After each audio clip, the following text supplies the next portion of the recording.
நேயர்களே, தாவேகா நடிகர் விஜயனுடைய செயலை சென்னை உயர்நீதிமன்றம் ரொம்ப கடுமையான கண்டனங்களை தெரிவித்திருக்கிறது. ஒரு தலைவனுக்கு உரிய அழகில்லை, ஒரு தலைவருக்கு உரிய பண்பில்லை. இதெல்லாம் என்ன கட்சி அப்படின்ட்டு கரூர் துயரத்திற்கு தாவேகா ஒரு வருத்தத்தை கூட தெரிவிக்கவில்லை. அக்கட்சி தலைவரின் மனநிலை காட்டுகிறது. அரசியல் கட்சிக்கு இருக்க வேண்டிய குறைந்தபட்ச ஒரு சமூக பொறுப்பை கூட நடிகர் விஜயும் அவரது கட்சியும் பின்பற்றவில்லை என்பதை தாவேகாவின் செயலுக்கு சென்னை உயர்நீதிமன்றம் மிக மிக மிக மிக கடுமையான கண்டனத்தை பதிவு செய்திருக்கிறார்கள். ஒரு அரசியல் கட்சியின் இத்தகைய செயலை நீதிமன்றம், அதுவும் ஹைகோர்ட் கண்டித்திருப்பது என்னவென்றால், குழந்தைகள் பெண்கள் இறந்து கிடந்த போது சம்பவ இடத்திலே இருந்து நீங்க தப்பி ஓடிட்டீங்க. தாவேகா தலைவருக்கு தலைமைத்துவ பண்பே இல்லை என்பதை இந்த நிகழ்வு காட்டுவதாகவும், ஆகவே இந்த ஒருங்கிணைப்பாளர்கள் யாருக்கும் கருணை காட்ட முடியாது என உயர்நீதிமன்றம் ரொம்ப தெளிவாக சொல்லியிருக்கிறது. அதுக்கு பிறகு நீதிமன்றத்தினுடைய அடுத்த கருத்து என்னன்னா, நிகழ்த்தப்பட்டது ஒரு மேன் மேட் டிசாஸ்டர், ஒரு பேரழிவு. சட்டத்திற்கு முன் அனைவரும் சமம் என்று கூறிய சென்னை ஹைகோர்ட் அரசு அமைதியாக இருக்கக்கூடாது, இருக்க முடியாது. முன்னெச்சரிக்கை நடவடிக்கை எடுப்பதிலிருந்து கட்சியை தடுத்தது எது? குடிநீர் வழங்குவதற்கு கூட ஏன் அவர்களால் நடவடிக்கை எடுக்க முடியவில்லை? அனைத்தும் நடைபெற அனுமதித்துள்ளீர்கள், காவல்துறை என கண் மூடிக்கொண்டிருக்க முடியாது. சம்பவம் தொடர்பான வீடியோக்களை பார்க்கும்போது ரொம்ப வேதனை அளிக்குது. நீதிமன்றம் கண்மூடி வேடிக்கை பார்க்க முடியாது. கலவரம் நடைபெறுவதை போல் இந்த நிகழ்ச்சியை நடத்தி உள்ளார்கள். இது என்ன மாதிரியான கட்சி என்றும் கேட்டிருக்கிறார். 3 விஷயம்.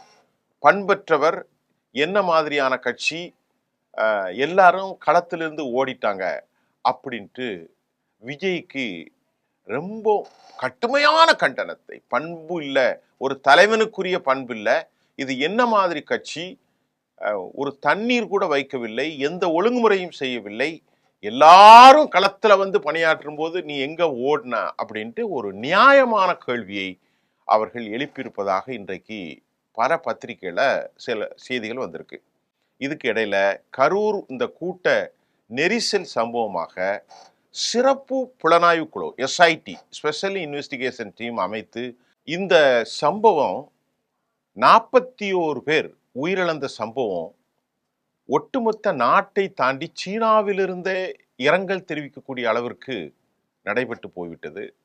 இது தொடர்பாக அரசியல் கட்சிகளுடைய ரோட் ஷோ போன்ற நிகழ்வுகளுக்கு ஒரு வழிகாட்டு நெறிமுறைகளை வகுக்க கோரி தினேஷ் என்பவர் சென்னை ஹைகோர்ட்டில் மனு தாக்கல் செய்திருந்தார்.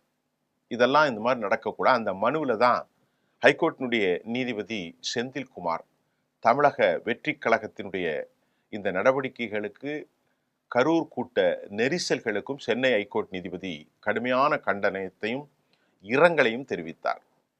தாவேகாவின் செயலை நீதிமன்றம் கண்டித்தது மட்டுமல்ல, அந்த வார்த்தை பாருங்க, என்ன மாதிரியான கட்சி, கரூர் துயரத்திற்கு ஒரு வருத்தம் கூட ஏன் உங்களால தெரிவிக்கல?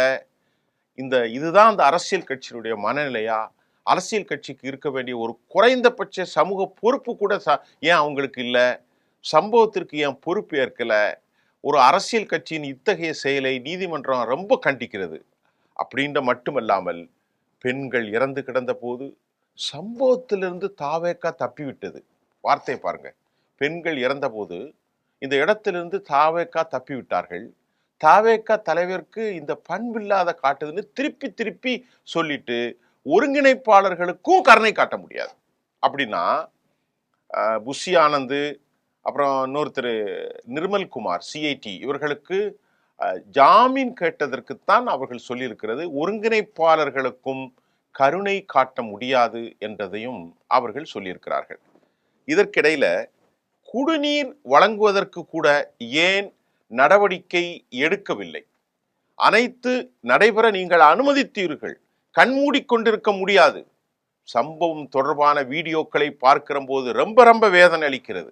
நீதிமன்றம் வேடிக்கை பார்க்க முடியாது. ஒரு பெரிய ரயோட்ஸ் கலவரம் நடந்தது மாதிரியான நிகழ்ச்சி நடந்திருக்கிறது. 1-2 தவிர மற்ற நிபந்தனைகள் எல்லாமே மீறி இருக்கிறீங்க. கட்சி தொண்டர்களை விட்டுவிட்டு தலைவர் ஓடிட்டாரு, நிகழ்ச்சி ஏற்பாளர்கள் மறைந்து போய்விட்டார்கள், சம்பவம் நடைபெற்றது, மற்ற கட்சியினர் எல்லாம் உதவிக்கு வந்து களத்துல நிற்கும் போது தாவேக்கா எங்க போனது அப்படின்ற கேள்வியையும் சென்னை உயர் நீதிமன்றம் கட்டும் இழிவுபடுத்தக்கூடிய வார்த்தைகளை பதிவு செய்திருக்கிறார்கள். 2 பேர் மட்டும்தான் கைது செஞ்சிருக்கீங்க, வேற என்ன நடவடிக்கை எடுக்கப்பட்டது அவங்க கேட்கிறாங்க. டிவிகே என்று சொல்லக்கூடிய தாவேக்கா இதற்காக காட்டிய பொறுப்பு என்ன? காவல்துறை தனது கைகளை கழுவி விட்டது. தாவேக்கா தலைவர் விஜய் வாகனத்தில் விபத்து ஏற்பட்டதில்ல, அந்த பஸ் வந்து அப்படின்னா விஜய் வாகனம் மோதி இது தொடர்பாக 2 வண்டிகள் பாதிக்கப்பட்டது. அப்ப விஜயின் மீது ஏன் வழக்கு பதிவு செய்யவில்லை? மக்கள் எப்படி நம்புவார்கள்? வழக்கு பதிவு செய்ய என்ன தடை இருந்தது?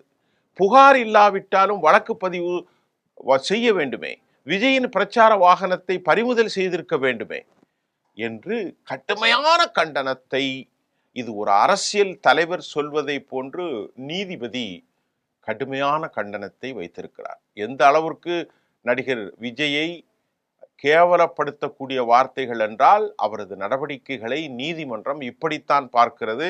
ஒரு நீதிபதியும் சமூகத்தில் உள்ளவன்தான், எனக்கும் குழந்தைகள் குடும்பம் இருக்கிறது, ஆகவே மக்களுடைய உணர்வுகளை ஏற்றுக்கொண்டு நான் இந்த சம்பவத்தை பார்ப்பதாக அவர்கள் கூறியிருக்கிறார்கள். இதுல விசாரிப்பதற்கு ஐஜி அஸ்ரா கார்க் தலையில ஒரு சிறப்பு புலனாய்வு குழு நியமிக்கப்படுகிறது, எஸ்ஐடி. வழக்கின் ஆவணங்களை சிறப்பு புலனாய்வு குழுவிடம் உடனே ஒப்படைக்க வேண்டும் என்ற கரூர் போலீசாருக்கு உத்தரவிட்டப்பட்டிருக்கிறது. இதனை அடுத்து விசாரணையின் நிறைவாக விதிகளை வகுக்க கோரி சென்னை ஐகோர்ட்டில் தொடரப்பட்ட வழக்கையும் கூட நீதிபதி திரு செந்தில்குமார் முடித்து வைத்திருக்கிறார்.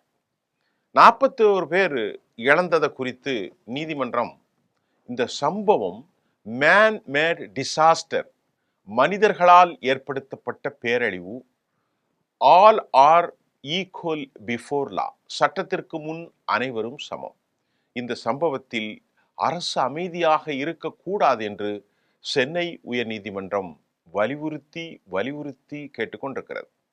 நீதிபதி தனது கண்டனத்தை இத்தனை அளவிற்கு அவர் வலிமைப்படுத்தி இருப்பதும் வடக்கு மண்டல ஐஜி அஸ்ரா கார்க் தலைமையில் சிறப்பு புலனாய்வு அமைத்ததும் கூட ரொம்ப முக்கியமாக நாம் பார்த்துக்கொள். இந்த வழக்கில் ஒரு முக்கியமான விஷயமா பார்க்கலாம். இந்த வழக்கினுடைய ஆவணங்களை கரூர் போலீசாருக்கு உடனடியாக ஆவணங்களை ஒப்படைக்க கரூர் போலீசாருக்கு சென்னை ஹைகோர்ட் உத்தரவு பிறப்பித்தது. மக்கள் பாதிக்கப்பட்ட போது அவர்களை காப்பாற்ற வேண்டிய கட்சியினர் ஓடிட்டாங்க அப்படிங்கிறாங்க. எங்கேயா போனீங்க நீங்க? நிகழ்ச்சி ஏற்பாட்டாளர் மீது நான் எப்படி கருணை காட்ட முடியும்? வழக்கு பதிவு செய்வதில் என்ன தாமதம் அப்படின்னு தமிழ்நாடு அரசுக்கும் அவங்க கடுமையான கண்டனத்தை தெரிவித்திருக்கிறார்கள். இந்த சம்பவம் வீடியோ ரொம்ப மனச உழுக்குது அப்படிங்கிறார் நம்முடைய மேதகு நீதிபதி ஐயா அவர்கள். கரூர் நிகழ்ச்சிக்கு தலைமை தாங்கியவருக்கு தொடர்ந்து அவர் அந்த பண்பில்லை என்று சொல்வதும் விட்டு ஓடிவிட்டார் என்பதும் இன்றைக்கு மக்கள்கிட்ட அது நீதிமன்ற கருத்து ஒரு பெரும் தாக்கத்தை ஏற்படுத்தி இருக்கிறது. அதுல எந்த விதமான சந்தேகமும் இருப்பதாக நமக்கு தெரியவில்லை. இதற்கிடையிலே அரசியல் கட்சிகள் தங்களால் முடிந்த அளவிற்கு தங்களுடைய நிலைப்பாட்டை அவர்கள் மாற்றி எடுத்துக்கொண்டிருப்பதும் நாம் பார்க்கிறோம். இந்த சம்பவத்திற்கு வழக்கறிஞர் விஜயின் சார்பாக மற்றும் அரசின் சார்பாக அவர்கள் கடுமையான வாதத்தை வைத்தார்கள். ஆனந்த் மதுரை கிளையில முன்ஜாமீன் மனுவின் விசாரணையின் போது ஆனந்த் மற்றும் நிர்மல்குமார் தரப்பு வழக்கறிஞர்கள் சில வாதங்களை வைத்தார்கள். அந்த வாதத்துல விஜய் கட்சியினுடைய ஆனந்த் வழக்கறிஞர் என்ன சொல்றாருன்னா, இது மதுரை ஹைகோர்ட்ல உள்ளது, நான் இப்ப இதுக்கு முன்னாடி சொன்னது சென்னை ஹைகோர்ட்டுடைய செந்தில் குமார். மதுரையில பிணை கேட்டு ஜாமீன் கேட்டு யாருக்கு? சிஐடி நிர்மல்குமாருக்கு வழக்கறிஞர் ஆனந்த் இப்படி வைக்கிறார். அவருடைய வாதத்தை பாருங்க. என் கட்சி தலைவர் விஜய் 4 மணி நேரம் தாமதமாக வந்தார். பகல் 3 மணிக்கு வர வேண்டிய அவர் 7 மணிக்கு வந்தார் என்பதுதான் அனைவருடைய குற்றச்சாட்டாக உள்ளது. இது என்ன கிரிமினல் குற்றமா?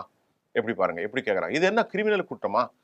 தொண்டர்கள் கொல்ல வேண்டும் என்ற நோக்கம் எங்கள் தலைவர் விஜய்க்கு கிடையாது. தொண்டர்கள் காத்திருந்தார்கள். அதனால பிஎன்எஸ் பிரிவு 105, பிஎன்எஸ் பிரிவு 110 குற்றமற்ற கொலை முயற்சி வழக்கு பதிவு செய்யப்பட்டிருக்கிறது. இந்த விபத்தை ஒரு கொலையாக மாற்ற முடியாது. எங்கள் 2 பேரால் அவ்வளவு பெரிய கூட்டத்தை கட்டுப்படுத்த முடியாது. பகல் 3 மணியிலிருந்து இரவு 10 மணி வரை எங்களுக்கு நேரம் வழங்கப்பட்டது. விஜய் மாலை 6 மணிக்கு அங்க வந்துட்டார். கூட்டத்தை யாரும் குறை சொல்ல முடியாது. எங்கள் தலைவருக்கு மட்டுமல்ல, மக்களுக்கும் போலீஸ் பாதுகாப்பு அளிக்கும் என நாங்கள் எதிர்பார்த்தோம். ஆனால் அங்கு போலீசார் இல்லை. நான் அவர்களை குறை சொல்லவில்லை, குற்றம் சாட்டுகிறேன். நாங்கள் எந்த விதியையும் மீறல.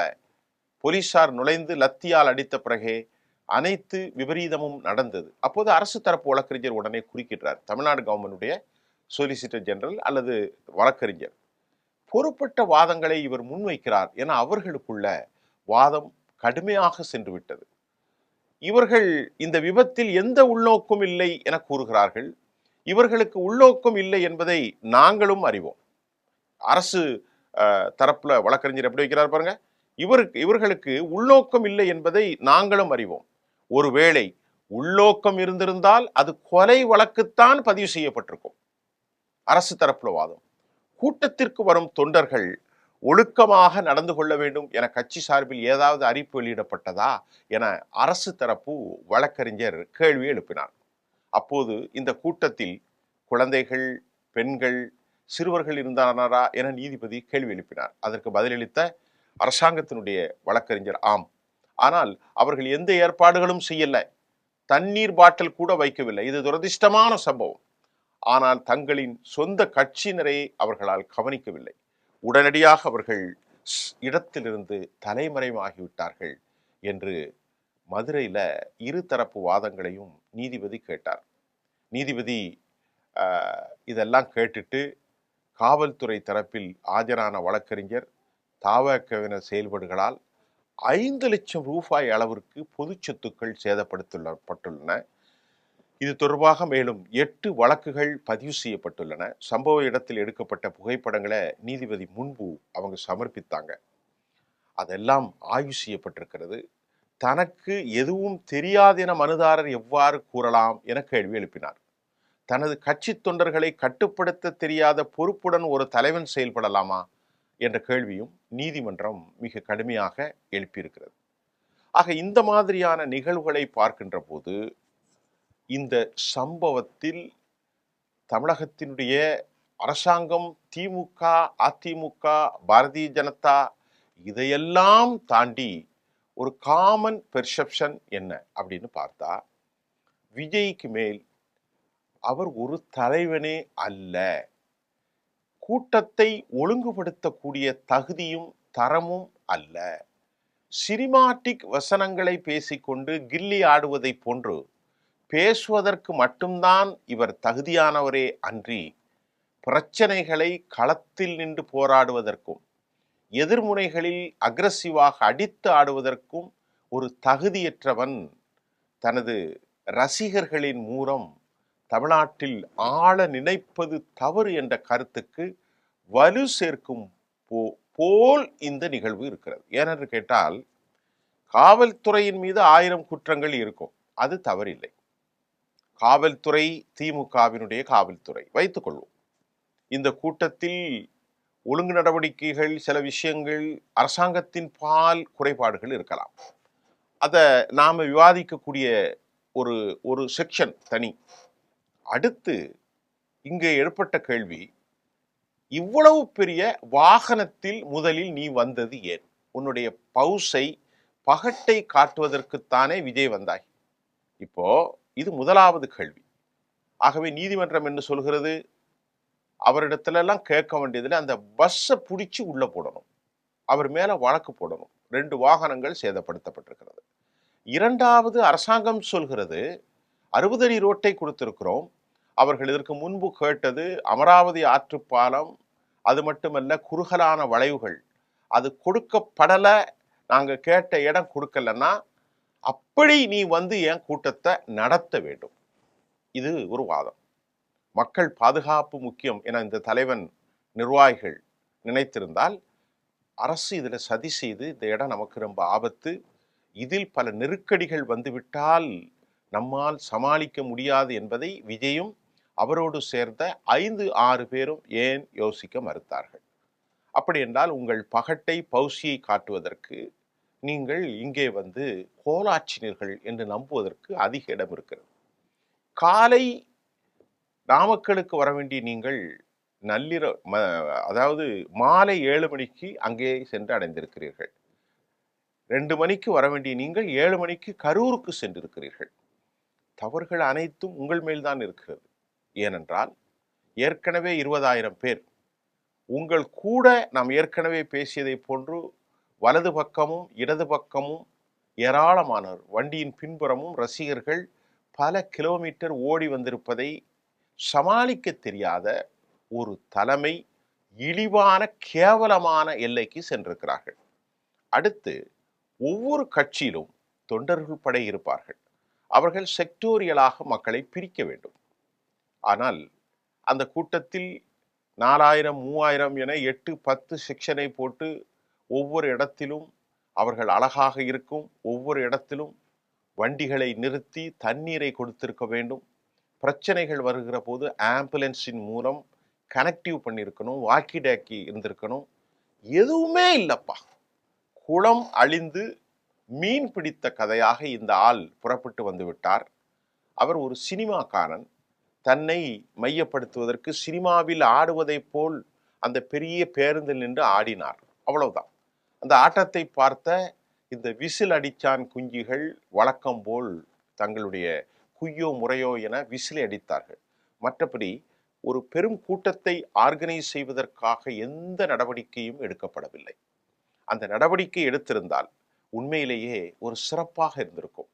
அந்த நடவடிக்கை எடுத்து கட்டுப்படுத்த முடியாது அவன் நினைத்திருந்தால் இந்த இடத்தை விட்டு ஓடி போயிருக்கலாம். ஆக செந்தில்குமாரும் சரி, மதுரை ஹைகோர்ட்டும் சரி, சென்னை உயர்நீதிமன்றமும் மதுரை நீதிமன்றமும் பிணையாணை வழங்குவதற்கு தடை, கேவலமான இழிச்சொல்களை செய்திருக்கிறது. அரசுக்கு கடும் கண்டனத்தையும் அவர்கள் பதிவு செய்திருக்கிறார்கள். போலீசார் என்ன செய்வது? டிரான்ஸ்பார்மர் மேலே ஏறி நிற்கிறீர்கள், மரக்கிளைகளிலே தொங்குகிறீர்கள். அது முறிந்து விழுந்துதான் 1.5 வயது குழந்தை, வாய் பேச முடியாத அந்த தாயின் குழந்தை இறந்து போயிருக்கிறது. இதையெல்லாம் நீங்கள் தானே செய்தீர்கள். டாஸ்மாக் கடையில் குடிகாரர்களாக குடித்துவிட்டு தலையிலே துண்டை கட்டி கொண்டு டான்ஸ் ஆடி வருகிற இந்த சினிமா பைத்தியங்களால் எங்கள் உறவுகள் இழந்து போனதுதான் மிச்சம் என்பதை ஒரு அறச்சிற்றம் செந்தில்குமாருக்கு மட்டுமல்ல, சென்னை மதுரை உயர்நீதிமன்ற நீதிபதிகளுக்கு ஏற்பட்டிருப்பது அது ஒரு சமூக பார்வைதான். இதற்கிடையிலே நேஷனல் NSGயின் மூலமாக ஆதவு சென்றிருக்கிறது, கடும் சர்ச்சையா இருக்கிறது. ஒரு லாட்டரி டிக்கெட் விற்கவருடைய பணம் மட்டும்தான் அந்த ஆளுக்கு இருக்கிற தகுதியை தவிர உள்துறை அமைச்சகம், பிரதமர் போன்ற மிக முக்கியமாக த்ரெட்டன்ஸ் இருக்கக்கூடிய ஆள்களுக்கு, சர்வதேச பயங்கரவாதிகளால் ஏற்படுகிற அச்சத்துக்குத்தான் நேஷனல் செக்யூரிட்டி கமாண்டோஸ் அனுப்பப்படும். ஆனால் எதுவும் இல்லாத, அங்கீகரிக்கப்பட்ட அரச பிரதிநிதிகளும் இல்லாத ஒரு கட்சியின் ஒரு பொறுப்பாளரை தனி விமானத்தில் ஆதவை கூப்பிட்டு கொண்டு பாஜக நடத்துகிற அரசியல் உண்மையிலேயே ஒரு மோசமான, காரி உமிழக்கூடிய ஒரு செயலை தமிழ்நாட்டில் ஏற்படுத்தியிருக்கிறது. எல்லா அரசியல்வாதிகளும், திமுக, அதிமுக, பாரதிய ஜனதா, விஜய் கட்சி எல்லாருமே அரசியல் தான் நடத்துகிறார்கள். இப்ப நடக்கிற விவகாரத்தை பார்க்கின்ற போது எவனோடு எவன் கூட்டணி, அழுத்தத்திற்கு உட்படுமா, சிபிஐ மேலே வருமா, யாரை சந்திக்க செல்கிறார், இது ஒரு எவ்வளவு பெரும் மோசம். இறந்து போனவர்களை பற்றியும் அவர்களுடைய உணர்வுகளை பற்றியும் பேச நாதியற்று போன தாழ்ந்த தமிழகமே, தமிழ் மக்களே, இன்றைக்கு நீதிமன்றம், இன்னைக்கு SITயின் மூலம் விசாரணை, இதுக்கிடையில ஒரு விவகாரம் சிபிஐக்கு கொடுக்க சொன்னா நீதிமன்றம் சொல்லிட்டாங்க. அடிப்படைத்துவமாக தமிழ்நாட்டில் ஒரு அரசு இருக்கிறது, அதற்கு ஒரு காவல்துறை, போலீஸ் துறை இருக்கிறது. அரசு துறையின் கீழ் இன்வெஸ்டிகேஷன் டீம், போலீஸ் எல்லாம் இருக்கிறது. அவற்றில் குறைபாடுகள் வந்தால் மட்டும்தான் நீங்கள் மேலே இருக்கக்கூடிய சென்ட்ரல் பியூரோ ஆஃப் இன்வெஸ்டிகேஷனை அணுகலாம். ஆனால் இங்கே அப்படி ஒன்றும் இல்லை. ஆக எடுப்பிலே முதன்முறையாக போவதற்கான காரண காரியங்கள் இல்லை என்பதையும் பெர்மிஷன் மறுக்கப்பட்டிருக்கிறது. சிபிஐக்கு போகாது. இரண்டாவது, எஸ்ஐடி அனுப்பப்பட்டிருக்கிறது. மூன்றாவது, பிணை இல்லை. யாருக்கு? புஷி ஆனந்துக்கும் சிஐடி நிர்மல்குமாருக்கும் பிணை மறுத்திருக்கிறார்கள். நான்காவது, ஒரு தலைமைத்துவ பண்பற்றவன், ஒரு கோழை, இடத்தை விட்டு ஓடியவர்கள் ஒரு கோழைகள், பொறுப்பற்றவர்கள், தண்ணீர் கூட வைக்கவில்லை. உங்களால் பாதிக்கப்பட்ட மக்களின் மரண ஓலத்திற்கு எல்லோரும் வருகிறார்கள், நீ எங்கே இருக்கிறாய் என்ற கேள்வியும் சென்னை உயர் நீதிமன்றம் எழுப்பியிருக்கிறது. இவனெல்லாம் வைத்து எப்படி ஒரு அரசை நிர்வகிக்க முடியும் என்று சாமானியர்கள் பேசுவதை போன்று சென்னை நீதிமன்றமும் மேதகு நீதிபதி அவர்களும் தங்கள் கருத்தை வைத்திருக்கிறார்கள். அவர்கள் மக்களின் குரலைத்தான் வைத்திருக்கிறார்களே தவிர யாருக்கும் ஆதரவாக அல்லது பாதகமாக சாதகமாக கருத்தை வைக்கவில்லை. இப்பொழுது அவர் நடித்து சிறு குழந்தை போன்று வருத்தம் தெரிவித்தாரே, அதுவும் விமர்சனத்துக்கு உள்ளாகியிருக்கிறது. எந்த வருத்தம் தெரிவிக்கவில்லை. நான் வேதனைப்படுகிறேன். நல்ல கவனிங்க, விஜயனுடைய அந்த வார்த்தைகளை பார்க்க ஏதோ இவன் மட்டும்தான் பாதித்ததை போன்றும் இவரோடு சேர்ந்தவர்களெல்லாம் வலிகளுக்கு உள்ளாக்கி தங்கள் உறவுகளை, மனைவி, கணவன், பிள்ளைகளை இழந்ததை போன்று, அல்லது இவருடைய கட்சி தொண்டர்கள் ஒரு 500 பேர் இறந்ததை போன்று மூஞ்சை சுருக்கமாக வைத்து கொண்ட ஒரு சினிமா நடிகனாக மாறிப்போய் நான் வலிகளை உணர்கிறேன். இந்த வலிகளுக்கு மருந்திட்ட அனைத்து பேருக்கும் நன்றி. இறந்து போனவனுக்கு ஆறுதல் சொல்லாத ஒரு மோசமான சினிமா கூட்டம், ரசிகர்களின் கூட்டம் இன்றைக்கு சமூகத்தில் கேவலப்பட்டு இழிவடைந்த நிலையில் இருப்பதை பார்க்கிறோம். இது எனது அறச்சிட்டத்தின் கருத்து தான். நமக்கும் அந்த தாவேகாவுக்கும் எந்த அடிப்படையிலும் மாறுபட்ட ஒரு விஷயம் அல்ல. எமது மக்கள் கொல்லப்பட்டிருக்கிறார்கள், எமது குழந்தைகள் அழிந்திருக்கிறார்கள். ஆகவேதான் கண்ணியத்துக்குரிய மேதகு நீதிபதி அவர்கள் இது ஒரு மேன் மேட் டிசாஸ்டர் என்று சொல்லியிருக்கிறார்கள். எஸ்ஐடி விசாரணையை தொடரப்போகிறது. அடுத்த செய்திகளோடு நாம் உங்களை சந்திப்போம். நன்றி.